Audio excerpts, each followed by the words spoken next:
ICT Zaria chapter, in collaboration with the local government education authority and the State Universal Basic Education Board (SUBEB. The awards were given during one of the events marking the 2-year anniversary of the Speaker tagged Iya Day, in recognition of the Speaker's traditional title of Iyan Zozo. The Speaker expressed gratitude to the bodies for recognizing the fact that without the support of President Tinubu, Zaria Federal Constituency wouldn't have had the opportunity of enjoying the level of democracy dividends it currently attracts through him. The President's awards was received on his behalf by the Minister of State for Regional Development, Alhaji Ubame Giri Ahmadu, while Speaker Abbas did the presentation. The Minister, after receiving the award, informed the Speaker of an initiative by the Ministry to upgrade selected schools to cater for critical areas of leadership development among students. Speaker Abbas also pledged to set up a fund to enable teachers who are willing to further their studies to do so without hassle. The Indian Ministry of Home Affairs is to train 1,000 officers and men of the Federal Road Safety Corps (FRSC) on stress management and emotional well-being. The move is to enhance the mental resilience and professional effectiveness of FRSC in road management. Speaking on the initiative in Abuja, the Corps Marshal Malam Shehu Mohammed said training underscores the Corps' determination to safeguarding not only the lives of road users but also the health and well-being of the management and staff of the Corps. He assured the people that at the end of the training, both management and staff will exhibit an increased self-awareness of personal stress triggers, improved skills in emotional regulation and peer support, strengthened communication and community and psychological safety, as well as improved capabilities to address crisis situation efficiently. Radio Nigeria, uplifting the people and uniting the nation. Just imagine, say this obodo was so where to communicate with your people not just day. Plus when you know fit to go shout for help. Business go to jump like robot for Oshodi, and family they find each other like needle for inside sand. Now waiting they happen to this anytime they vandalize our telecom mast and fiber optic cables. All this telecom equipment will be ordinary pole and wire. Now our lifetime, and with this then they connect us, then they inform us and they protect us. If they break on, not only signal go vanish. Schools, hospitals, banks, and even your small POS business at the collect. Make we join body protect our network. If you see any our report sharp dial 622 or send email or protect@ncc.gov.ng. If everybody guide the port, soup no go burn. Our connection, our responsibility. This message now from mobile network operators and tower companies with support from the Nigerian Communications Commission. The Governing Council, Senate, Management and Staff of Afe Babalola University Advocacy felicitate Are Afe Babalola OFR CON SAN, Founder and Chancellor Afe Babalola University on the recent Times Higher Education Impact Ranking of the university and number 84 in the world, number 3 in Africa and number 1 in Africa in SDG 7, number 1 in Africa in SDG 13, number 2 in Africa in SDG 1 and number 3 in Africa in SDG 17, and now number 1 in Nigeria for 4 consecutive years, 2022, 2023, 2024, and now 2025 again. Wow! Let's applaud the champion, Afe Babalola University, a leading private university located in Advocacy. Continue to soar higher. It's a dream come true. Congratulations once again on this great feat. Announcer, Lady Christy Oluborode, Registrar.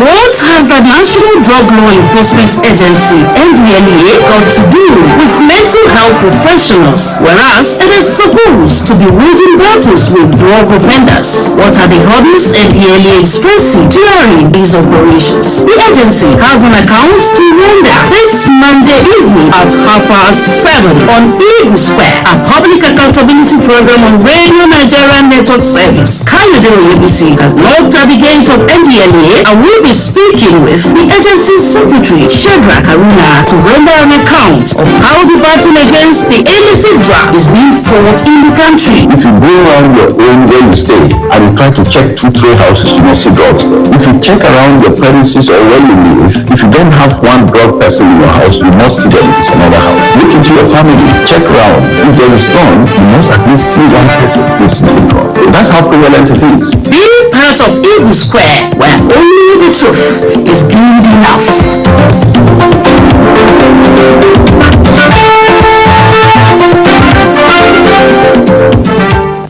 Radio Nigeria, uplifting the people and uniting the nation. The federal government has revoked the contract for the construction of the 83 kilometers Suleja-Minna dual carriageway awarded to the Salimi Nigeria Limited in 2015 for poor performance. The Minister of Works, Senator David Umahi, announced the termination of the contract when he led some National Assembly members on inspection of the ongoing road project in FCT, Niger and Kaduna State. Joseph Agi was on the inspection tour and brings details. The inspection of the road project was focused on the ongoing Abuja-Kaduna Zaria-Kano Expressway and the Suleja-Minna dual carriage highway. Addressing newsmen and contractors at the construction site, Senator David Umahi expressed regret on the worsening portion of the road and the inability of the Salimi Nigeria Limited Construction Company to deliver the road project on schedule after collecting a high percentage of the contract sum. Our people will not continue to suffer like this. Contractors, are hate and they are paid money and they don't have value for money. And who will they call? They call the president, they call the minister. We have to put that to a stop. Now today Salini is the owners and I have directed my ministry to scope out in a section of the road equal to what they are owners and let them do it. Senator Wahi explained that after series of engagement, it was discovered that the construction company lacks capacity to handle the project. He therefore directed the China Geoengineering Corporation (CCGC) to carry out technical soil analysis on the road project and forward detailed design for procurement as an emergency project as directed by President Bola Ahmed Tinubu. Commenting on the quality of work being done on the Abuja-Kaduna Zaria-Kano Expressway, the Chairman, Senate Committee on Work, Senator Onyekachi Nwaebonyi, commended the initiative of using concrete pavement technology in the reconstruction of the road by the federal government. We also have another innovation in asphalt. The last stone base before the asphalt is treated 3.5% cement, and that ensures that the water will not go down to destroy the road. Any road built by the president, whether it is asphalt, you must give it 20 years. And if it is concrete, you give it 100 years. This is the assurance I give to Nigerians. A member of one of the opposition parties in the country, Mr. Segun Shoumi, who challenged the Minister of Works recently on the pace of progress being made on the road project, also spoke on his impression about the ongoing projects. Mr. President, we have seen this one. We want to see more. Mr. Shoumi appealed to all Nigerians to support the federal government through collaboration towards the transformation efforts of President Bola Ahmed Tinubu in the road infrastructure provision. In Abuja, Joseph Agi, Radio Nigeria. The Minister of Defense, Mohammed Badar Abubakar, says a multi-sectoral approach remains the most effective way to address insurgency, banditry, and other security threats in the country. The Minister made this known in Jos during the 45th Annual General Meeting of the Alumni Association of the National Institute held at the National Institute for Policy and Strategic Studies, NIPS. Kaptak Dako reports.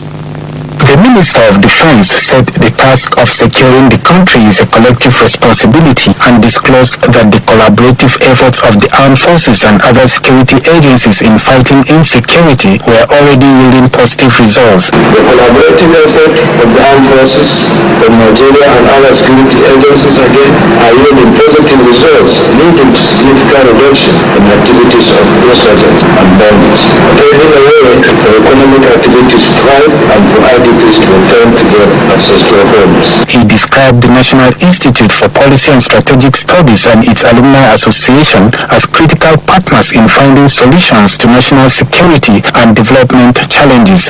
Plateau State Governor Caleb Mutfang, represented by the Secretary to the Government of the State, Architect Samuel Jato, described Plateau people as hospitable but condemned the recent mob action as well as incessant killings in the state, stressing the need for reconciliation and rebuilding trust among Nigerians. And I think the responsibility lies on you people to drive the process of reconciliation, the process of rebuilding trust among communities in Nigeria.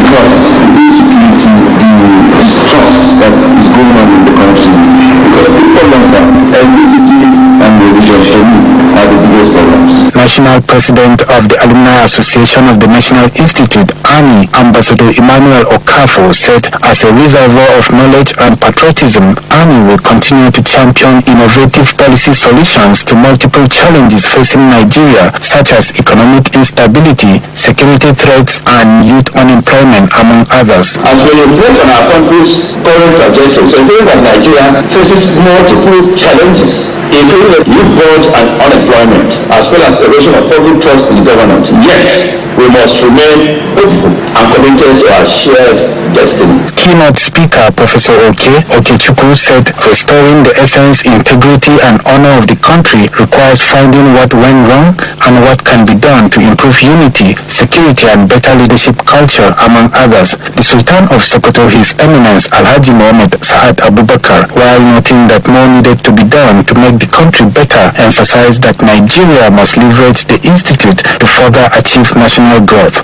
In Jos, Coptan Dakop, Radio Nigeria.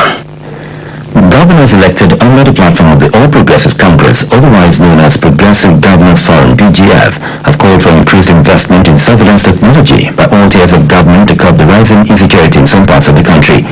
The chairman of the PGF, Governor Uzodinma, after a meeting in Benin City, the district capital, read the forum's communique touching on security, economy, and politics. Inape Ofring brings details.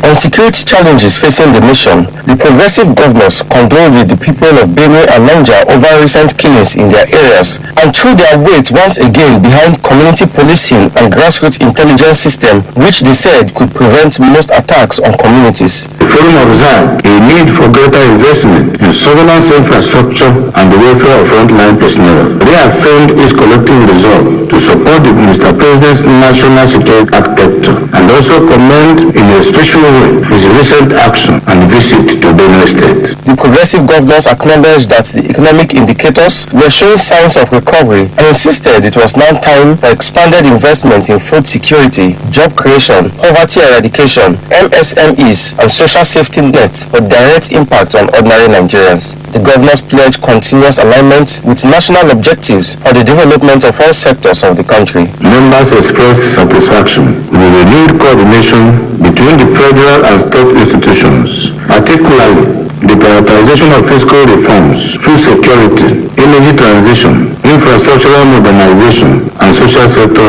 revitalization. The governors pledged the continued alignment with national objectives. On the political front, the APC governors acknowledged the resignation of the party's chairman, describing it as the party's continuous evolution, and described the influx of politicians into the party as an affirmation of public confidence in the party and in the renewed hope agenda of President Bola Tinubu.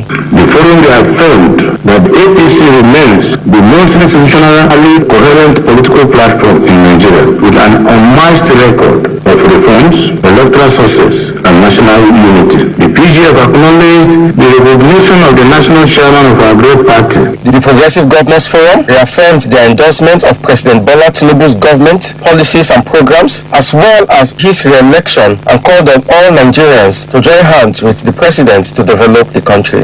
In Benin, Inape Ofring, Radio Nigeria. Speakers at a colloquium on agriculture have appealed to the federal government to subsidize farming to make it more attractive, especially for the youth. The colloquium, held in Abuja, is to celebrate the 21st anniversary on the throne and 72nd birthday of the Esunupe and Chairman, Niger State Council of Traditional Rulers, Alhaji Yahya Abubakar. One of the speakers, the former Minister of Agriculture, Chief Audu Ogbe, described food challenge as a serious issue that can trigger social vices if not addressed. Ali Muhammad was there. The former Minister of Agriculture, Chief Audu Ogbe, said with high bank interest rates, outrageous input costs, tractor hiring, and insecurity amongst others, many farmers had been pushed out of business. According to the former minister, unless these and other challenges are addressed, achieving food security would continue to evade investments in the sector. As of this year, less than 5% of Nigeria's land mass is under cultivation. We're talking of 1 million hectares acres of land, because agriculture has now become an exclusive refuge for the poor and the old. Another speaker and chairman of the occasion, Colonel Sani Bello, while congratulating the SNP on 21 years on the throne, advocated specific roles for traditional rulers to curb farmer-herder clashes. The Niger State Governor Mohammed Umar Bago said the state has invested a lot in the agricultural sector to achieve food security, job creation, and improved revenue. Governor Bago stressed the need for Nigerians to appreciate the effort of the federal government on its recent massive investment. President Bola Ahmed Tinubu commissioned 2,000 tractors and over 9,000 other agri mechanization. So our leaders should continue to talk agriculture and the potentials of making Nigeria a great nation. The celebrant, SNP and Chairman Niger State Council of Traditional Rulers Alhaji Yahya Abubakar said for the past 21 years he has embarked on humanitarian services in youth and women empowerment as well as huge investments in agriculture. We organize a bulletin on agriculture to engage stakeholders in how we can bring agriculture to the forming banner. During the agricultural colloquium, the SU Yahya Foundation belonging to the traditional ruler was launched to enable him continue with his humanitarian services. In Abuja, Aliyu Muhammad, Radio Nigeria.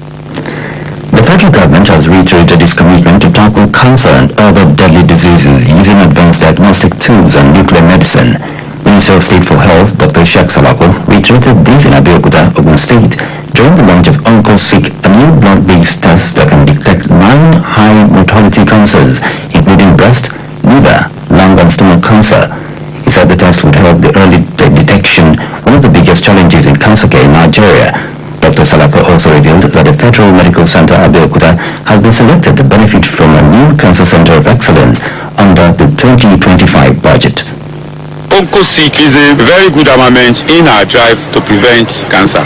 In 2025, we have also made appropriation provision to create additional cancer centers of excellence. President of the Partnership for Education of Cancer in Africa, PECA, Mr. Benjamin Ogbalo, said the technology would improve early detection and access to treatment across vulnerable populations. Our NGO, PECA, have therefore partnered with our Netherlands group and SLA International to ensure we bring this low-cost test both indigent people and others who are likely to have cancer can detect early, can present early, and therefore can be treated. Mr. Ogbalo called on all key stakeholders to support widespread adoption of the test to ensure that individuals with symptoms or elevated risk factors can be identified and treated promptly. The OncoSeq software deploys an artificial intelligence algorithm to identify the presence of cancer using protein tumor markers. Stakeholders under the platform of the Nutrition 774 initiative have concluded plans to take nutrition interventions directly to communities in ensuring access for every child, mother and household across Nigeria. This was made known at the National Rollout Workshop of the Nutrition 774 initiative held in Abuja. Speaking at the event, the Deputy Chief of Staff to the President, Office of the Vice President, Senator Ibrahim Hadeja, said the initiative was a coordinated national response aimed at addressing the malnutrition crisis in Nigeria.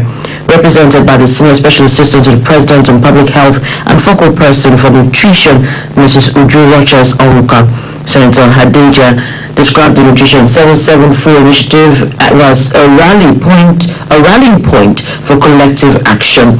Senator Hadeja noted that the workshop would enable stakeholders across ministries, departments and agencies, development partners and civil society to align on implementation strategies that will cascade nutrition interventions to states, wards and households. Director of Social Development at the Federal Ministry of Budget and Economic Planning, Dr. Sanjo Fanwo, stressed the importance of taking nutrition interventions to grassroots to address maternal and child malnutrition in all 774 local government areas through multi-sectoral strategies. The Chief of Defense Staff, General Christopher Musa, has admonished journalists to prioritize their health in order to sustain their career and well-being. He made this known in Abuja at the free medical outreach organized by the Nigerian Union of Journalists, FCT Council in collaboration with Moniya Hospital. The outreach is part of the NUJ's upcoming press week, aims to promote public health awareness and provide free medical healthcare services to journalists in the Federal Capital Territory. Represented by the Director of Medical Services, DHQ, Surgeon Commodore Moniya, Chief of Defense Staff, said when journalists take proactive steps to prioritize their health, they will be better equipped to perform their duties. Collaboration of the armed forces of Nigeria with the Nigerian Union of Journalists cannot actually be overemphasized. We all know the heavy workforce is an available workforce. Chief of Defense Staff has actually placed very high premium on health. Deputy Director Operations Disabieh Hospital, Mohammed Abubakar, who affirmed the support of the hospital towards the upcoming press week, said the outreach is part of their corporate social responsibility. This one, I can say, is generally not only to the journalists, but everyone must actually take good care of themselves. Regular checks is very important.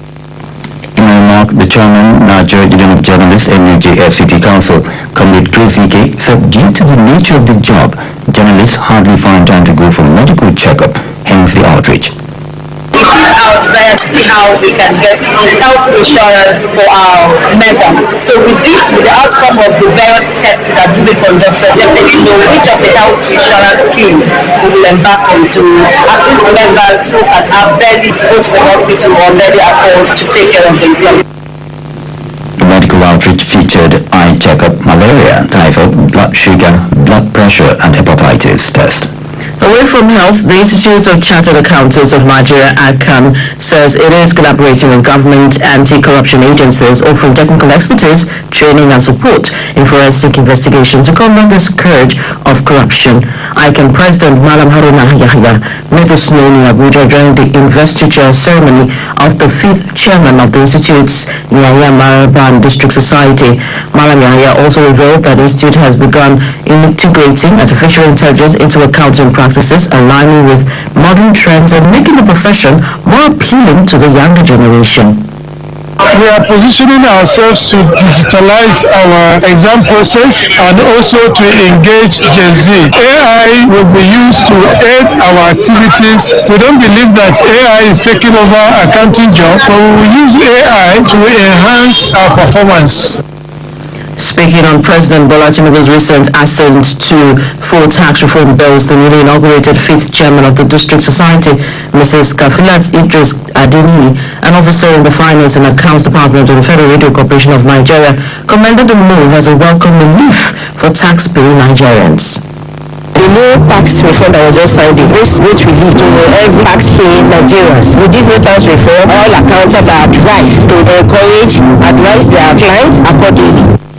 The chairman of the occasion, Director of Finance and Accounts, Federal Radio Corporation of Nigeria, Malam Musa Bako, who congratulated the new executive team, described Mrs. Kafilat Idris Adeni, his staff member, as an exemplary accountant well-suited to her new leadership role. Kafilat, the 5th president, happens to be one of my industrial staff, and indeed it is a day that we all continue to relish and also continue to say that it is a testament to an individual's continuous strive for excellence, and that's what has paid off today. I can further disclose the ongoing efforts to secure global certification for its members aimed at ensuring that qualifications are recognized and relevant internationally. 26 minutes past 7, you're listening to the news on the network service of Radio Nigeria. In the headlines, Presidency has dispelled rumor on appointment of new Secretary to Government of the Federation. Federal Government has revoked contract for Suleja Mina Dual Carriageway. Progressive Governors Forum advocated increased investment in surveillance technology. Still to come, Faith Bills Organization empowers over 300 people in Plateau State, plus State Health Diary, sports news, commentary, cyberscope, newspaper headlines, and weather report. Stay tuned. Radio Nigeria, uplifting the people and uniting the nation.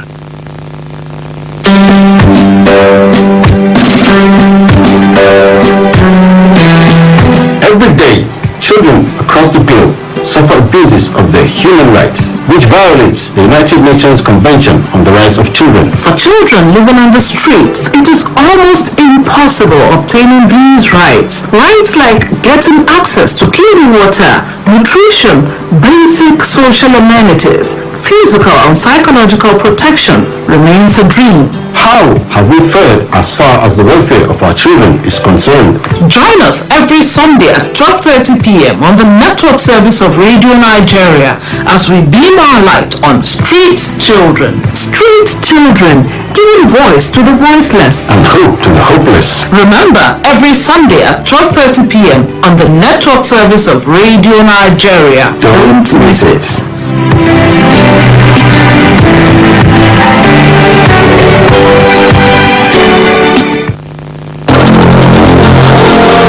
Nigeria, as a critical nation on the African continent, has a robust postal sector with the Nigerian Postal Service MyPost at the first stage.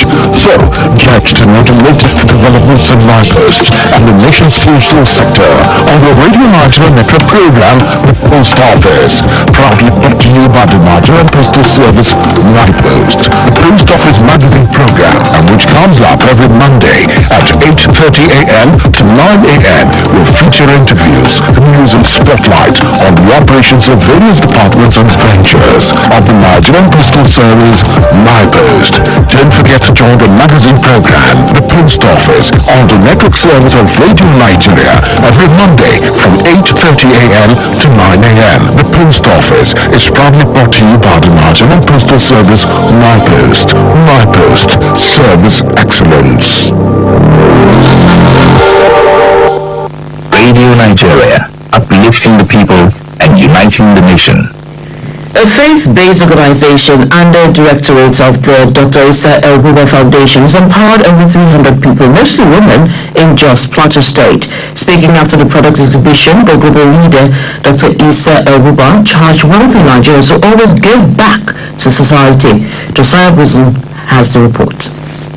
Dr. Isa El-Buba had observed that a lot of people were jobless with no form of livelihood, which prompted him to search for those that wanted to learn a trade. With over 1,000 people showing interest, they were later shortlisted to know who were genuinely interested and passionate to learn a trade. And when it was explained to them about the depth of the training, which was 3 months, some of them opted out, leaving the number to 300. They were trained in tailoring, cosmetology, catering, agri farming and processing, and ICT, among others. It was first observed that some of them could not read or write, which was very important in today's business world, hence the setting up of an adult illiteracy class. Prophet Isa El-Buba is worried that despite the wealth of the country, a lot of people still live in abject poverty. We sat down and looked inward to be able to create an opportunity that would change the story of the average Nigerian, to look into products that are needed every day for the daily life. Prophet El-Buba said they had to sell some of their properties as a family to be able to raise funds for the project with no support from government or anyone. We know that planting a seed, as the seed begins to grow and the results are there, people will join and we can partner together to be able to help Nigerians out of their pain.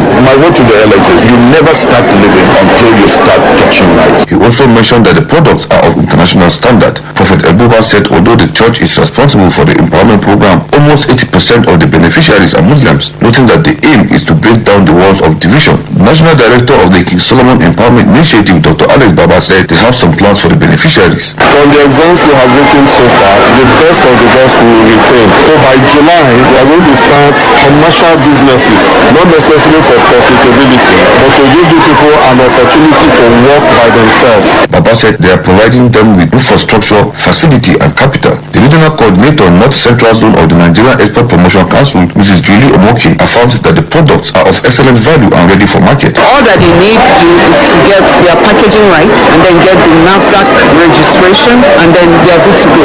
During this Sunday, Mariam Haruna and Mama Aisha are beneficiaries. I want to get those things in my shop so I can boost my business.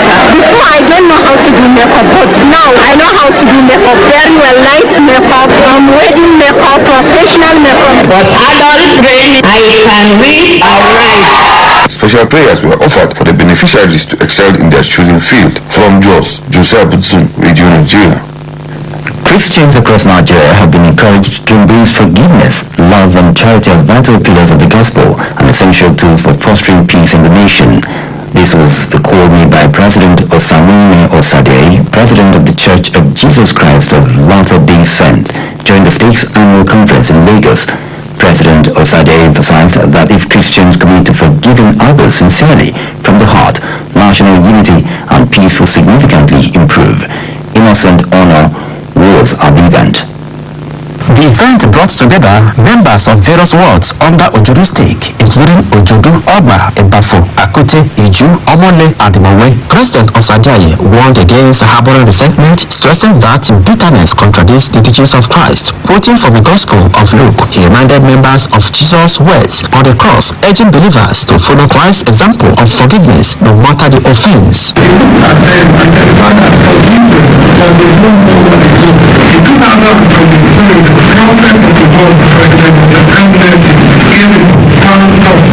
And this last conference reminded us of what he gave us last year as covenant followers of Jesus Christ to be peacemakers. He announced that over the next 6 months, the state will intensify focus on promoting forgiveness, love, and charity among its members. Also speaking, President Alice Chinedu, first councillor in the Lagos Nigeria Mission Presidency, encouraged young members to consider full-time missionary service. He described it as a life-changing opportunity that builds discipline, compassion, and deep faith. One great format is to live in such a way in your neighborhood that people will look up to you and want to know where you belong to. Elder Michael Avegnon, a representative of the Area 70, which oversees church affairs across 8 West African countries, called for unity in families and communities. He emphasized that discipleship means staying true to Christ in all seasons of life. Our Hunter once said, being a disciple means accepting that the gospel of Jesus Christ is the way of life. For many attendees, the conference was deeply enriching. Sister Nusa Adifuwoshi, a youth leader, said participants left uplifted. In our society today, a lot of persons struggle with depression, anxiety, and other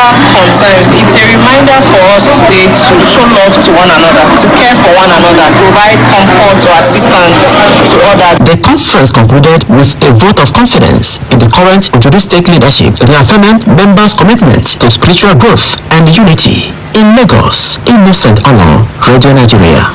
Radio Nigeria, uplifting the people and uniting the nation. Service of songs for Mama Becky Ade Makiba, who died on June 17, 2025, will be held today at a residence for Ibadan Street, GRA, Buku, Benue State. According to a program raised by the family, there will be an all-night week at Ibadan Buku local government area on Monday, the 30th of June 2025. She will be buried at the same place on Tuesday, July 1, 2025, after a requiem mass. Aged 74, Mama Becky Ade Makiba is survived by her husband, Honorable Silas Makiba, and grandchildren, among whom is Alu Azigi, Assistant Director, New Media, Abuja Operations, Federal Radio Corporation of Nigeria. Next is State House Diary.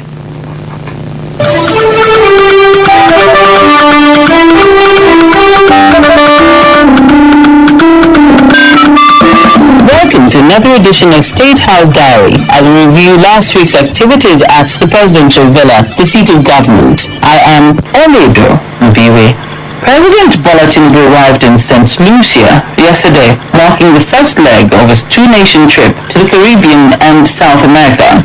In a statement by his spokesperson, Mr. Bayo Onanuga, President Tinubu is expected to meet with the Governor-General Cyril Errol Melchides Charles and Prime Minister Philip Pierre. He will also address a joint session of the Senate and House of Assembly at the William Jefferson Clinton Ballroom. President Bola Tinubu is also to visit Brazil to participate in the 17th BRICS Summit from July 6 to 7. Nigeria holds the status of partner country in the BRICS group. This year's summit will focus on strengthening global South cooperation for more inclusive and sustainable governance, with emphasis on social, economic, and environmental development. Early last week, President Bola Tinubu officially transferred the chairmanship of the Economic Community of West African States, ECOWAS, to President Julius Maada Bio of Sierra Leone. President Tinubu performed the handover ceremony during the 67th Ordinary Session of ECOWAS at the State House, Abuja. He also highlighted the gains in his tenure and offered guidance for the future, including the activation of the ECOWAS Standby Force. We must act decisively to operationalize the ECOWAS Standby Force on the fight against terrorism to serve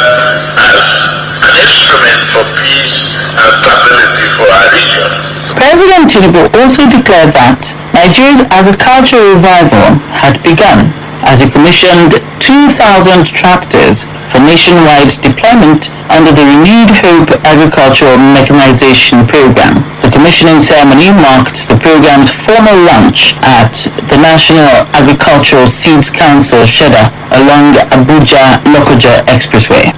He also inaugurated the 15-kilometer A2 Pi Town Road in Kwale Area Council of the Federal Capital Territory. The road is part of the 150 kilometers ongoing project across the 6 area councils since the inception of his administration. President Tinubu emphasized the importance of rural connectivity in driving national growth and prosperity. Also within the past week, President Bola Tinubu signed 4 landmark tax reform bills into law, marking what he called a bold new era of economic governance. The brief ceremony was held on Thursday at the State House, Abuja, with the leadership of the National Assembly led by Senate President Godswill Akpabio. The President emphasized that the reforms were not just administrative, but would reshape the nation's tax landscape for the better. We are in transit. We have changed the road. We have changed some of the misgivings. We have opened the door for a new economy. Briefing State House correspondents after the signing ceremony, the chairman of the Presidential Fiscal Policy and Tax Reform Committee, Mr. Taiwo Oyedele, stressed that the reforms were to foster growth and favor the poor with the aim of improving equity, reducing burdens on vulnerable Nigerians, and stimulating economic development. More than 1/3 of workers in both the private and public sector will now be exempted completely from PAYE. They will not have to pay personal income tax. Over 90% of small and micro nano businesses will no longer have to worry about paying corporate income tax or charging VAT or even deducting withholding tax or paying PAYE for their employees. President Tinubu also hosted the Gabonese President Brice Oligui Nguema at the State House in Abuja. The meeting, held behind closed doors, focused on strengthening diplomatic relations and economic cooperation between the two countries. Speaking to State House correspondents, President Nguema expressed his commitment to strengthening South-South cooperation with Nigeria. Things are going very well in Gabon right now, and as I said to His Excellency President Bola Tinubu, we are for South-South cooperation, and we believe that it will be a good thing that Nigerian companies come to Gabon and work and invest in the oil, manganese and mineral fields. President Bola Tinubu hosted a reconciliation meeting on Thursday night at the Presidential Villa in Abuja, bringing together all those involved in the Rivers State political crisis. The closed-door meeting held at the State House in Abuja included the Speaker of the Rivers State House of Assembly, Martins Amaule, lawmakers, and key political stakeholders. The Minister of the Federal Capital Territory, Mr. Nyesom Wike, in brief remarks after the meeting, said all parties had agreed to work together in the interest of the state, while the Rivers State Governor, Mr. Sim Fubara, thanked the President for initiating the reconciliation talks, emphasizing the importance of peace for the state's development. Also within the week under review, the Vice President, Senator Kashim Shettima, described the partnership between Nigeria and Brazil as a shared dream between two major democracies committed to practical outcomes and mutual prosperity. Speaking during the opening session of the second Nigeria-Brazil Strategic Dialogue Mechanism at the Presidential Villa, Abuja, Vice President Shettima said the long-standing relationship between both countries was not defined by geography, but by common ambition. The Vice President also applauded the over $1 billion Green Imperative Agricultural Initiative. With over $1 billion in financing, this project will deliver mechanized farming equipment, training, and service centers across the country. It will create jobs, raise productivity, and help secure Nigeria's ambition Also speaking, the Brazilian Vice President, Geraldo Alckmin, said the strengthening of the Brazil-Nigeria partnership was anchored in shared values and a concrete results-driven agenda, expressing satisfaction over the important results achieved in several fronts of cooperation. Well, that's a package on this week's edition of State House Diary. Join us for a fresh edition, same time next Sunday. I am Oledo Mbiwe.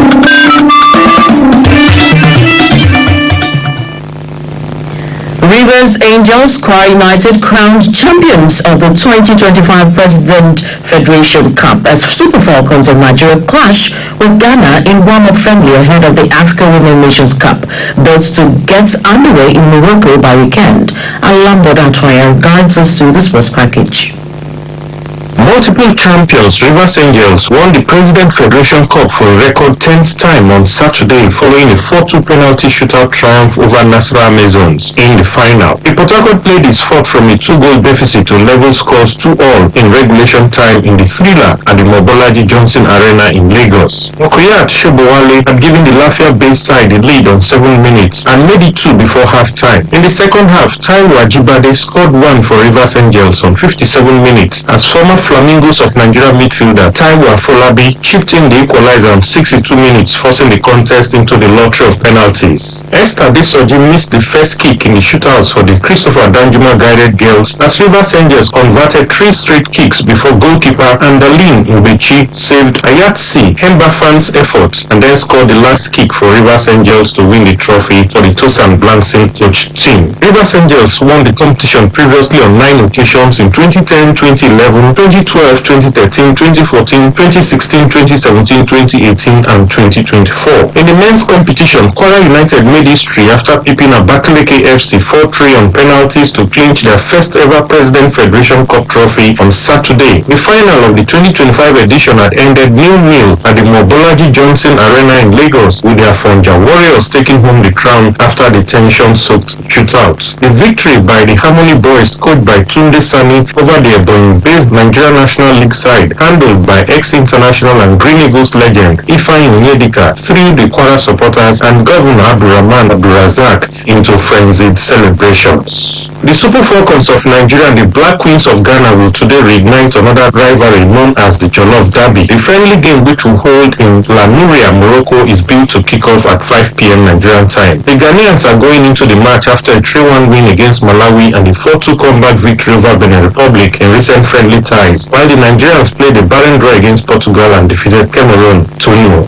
Both teams are using the encounter as final preparation for the Women Africa Cup of Nations, where the Falcons are drawn in Group B alongside Algeria, Botswana and Tunisia, while the Black Queens are in Group C with Tanzania, South Africa and Mali. Meanwhile, interim handler of the Super Falcons, Justin Madugu, says Nigeria will remain focused as they target a 10th trophy when the 2024 Women Africa Cup of Nations kick off in Morocco. The competition is scheduled for July 5 to 26, and Madugu says all gaze is fixed on the title in what has been tagged Mission X. Concerning Mission X, the appeal also received that Nigerians should wish the team well, continue to pray for the team and keep supporting the team. The Super Falcons have been one of the teams that Nigerians are taking to their hearts based on their accomplishments on the continent. Even at the global level, they have not done that, and that is why I feel we all are aware of the challenge before us, and that's what we are going on for, to ensure that the Mission X is also brought to fruition.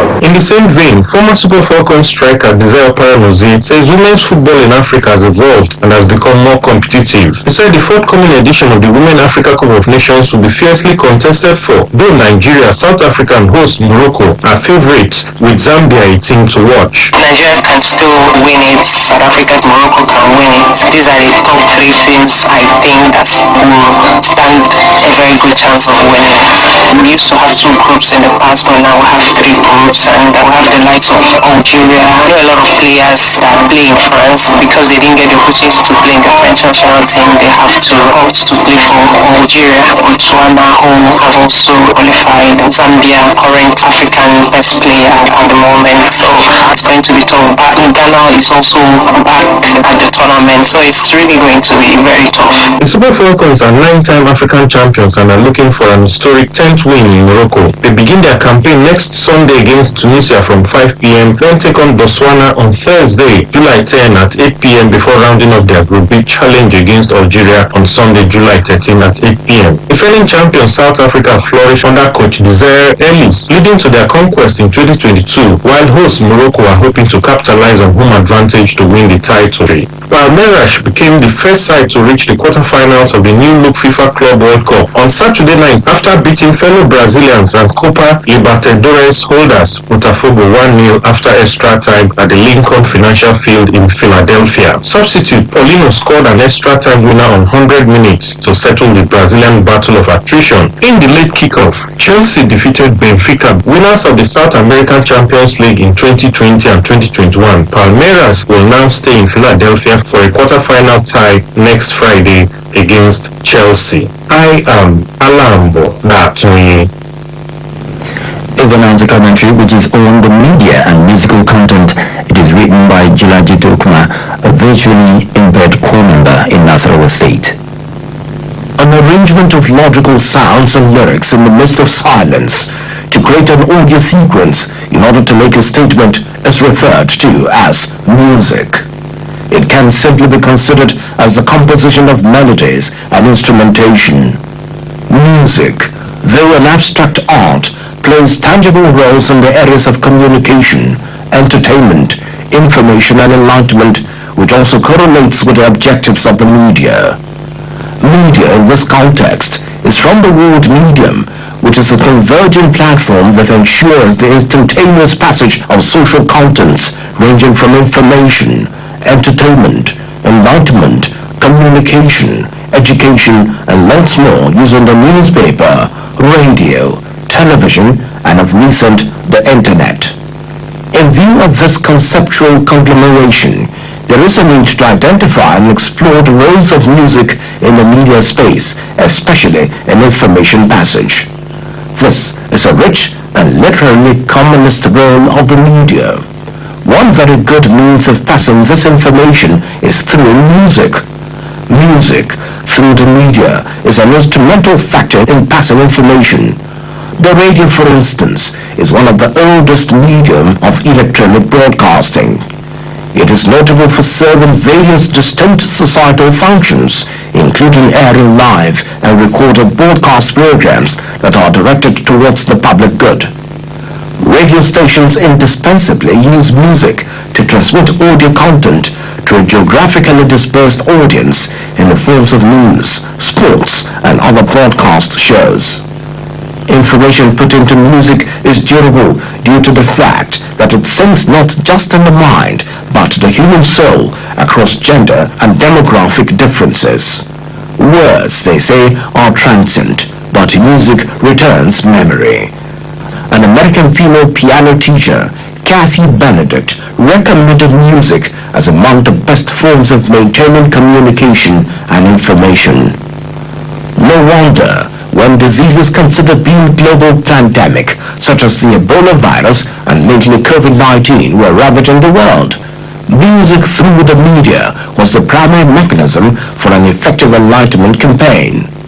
An attempt to carefully explore the role of music in the media brings to the fore the factor of education, as it has been proven that music, either vocal or instrumental, is a vital tool in any atmosphere of teaching and learning. How can one discuss the role of music in the media without talking about entertainment? Entertainment is the most notable aspect of music through the media. This is because virtually all sorts of music genres are broadcast by the media as part of their daily programming and program schedule. Music serves as recreational relational functions through media and its activities. This is because music embraces all the sounds and instrumentations played in the media at every time, which include jingles, advertisements, sounds and signature tunes for various programming. Therefore, the significant role of music in the media must be guided by well-established principles and guidelines from government agencies such as the Nigerian Broadcasting Corporation (NBC) and other media regulatory bodies. The idea is to see that the important role music plays in the media is not abused and underrated in any way. Also, music must be well recorded and played in the media in ways that enhance a better sound and content delivery, capable of promoting and maintaining the ideals of the society through the opportunities available in the media space. Olayemi Daniel with that commentary on the media and musical content as written by Jilaji Dokuma. And next is Cyberscope, bringing you top trends shaping conversations across Nigeria's social media space. And of course, social media lit up over the hashtag Pogba65K, which sparked debates about Pogba's career and whether his surprise transfer or deeper issue was unfolding. Nigerian fans drew comparisons like local stars, like Victor Osimhen, with discussion shifting towards salary disparity and player loyalty. As usual, memes took over, featuring Pogba in Niger jerseys, parody transfers to NPFL clubs, and one viral posting post claiming Pogba the hustle for bank bets now. The trend revealed just how quickly sports conversations morph into comedy gold online. Well, for me, I just see it as a recovery path for him. For about 2 years or so, he was banned from football. I think he's making his entry now, and clubs are kind of skeptical. So, at least he's making some headlines right now. Of course. Over now in Rivers State, a viral movement between Governor Siminalayi Fubara and former political ally Nyesom Wike sent tongues wagging. The pair shared a handshake at the burial ceremony, igniting talk of reconciliation under the hashtag Fubara Wike. And this came after a meeting between the duo with President Bola Tinubu that seemed to tilt toward a settlement. Some saw it as a peace move, others weren't convinced. One popular post had a photo of the duo with a caption, "Now plot twist we even Nollywood not fit right." That's what they say. That's it. Permanent interest, right? No permanent enemy, no permanent friend. Alright, let me pick this one. Meanwhile, betting fever grips the internet thanks to the trending hashtag BankBetWinFest. TikTok and Instagram were flooded with reels of users flaunting winnings, with many hailing the promo as a much-needed lifetime in tough times. But not everyone was clapping. Critics raised alarms about the rise in betting culture, especially among young people already struggling financially. Names like me after one 500 naira stake, Baba God don't butter my bread, captured the tone of both hope and irony in the conversation. Okay, these things just keep coming around and then swaying young people all over and all of that. We just hope it all ends in happiness though. Well, somewhere else, as it is, finally, we have the music lovers which can't stop vibing to Nakra. They were pioneer hit by breakout star famous Pluto. The song debuted on the Turntable Top 100 and is fast becoming the soundtrack to the Dirty December countdown. As it is, TikTok has just flooded timelines with dance challenges, while influencers just dubbed it as the official anthem of soft life. One name even labeled Pluto Nigeria's Amapiano Mercy. That's it on Cyberscope today. Keep the conversation going. Connect with us, Radio Nigeria, using the hashtag Cyberscope. Straight to newspaper headlines. We'll begin with the leadership, which writes, 110 applications. Nigeria does not need more political parties. CSOs, others are the ones saying it. He has other headlines. Check them out. That's leadership newspaper. Going to the Nation now. Okay, we have Nations still on Fubara peace. Rivers peace turns heavy, bitter, but necessary. He has others, of course. Now, to this day, Fubara at FBK's uncle's burial insists no sacrifice too big for peace. Check out details of other headlines in today's national dailies, and that's it for the super headlines. Moving on to weather reports now. It's quite cloudy in Yola, Kano, Jos, Enugu, Yenagoa, and Akure, with temperature at 25 degrees Celsius, while it's raining in Oshogo, Akwa Ibom, Oka, and Makurdi at 23 degrees Celsius. To end the news, here is a recap of the major stories. Presidency has expelled reports on the appointment of new secretary to government of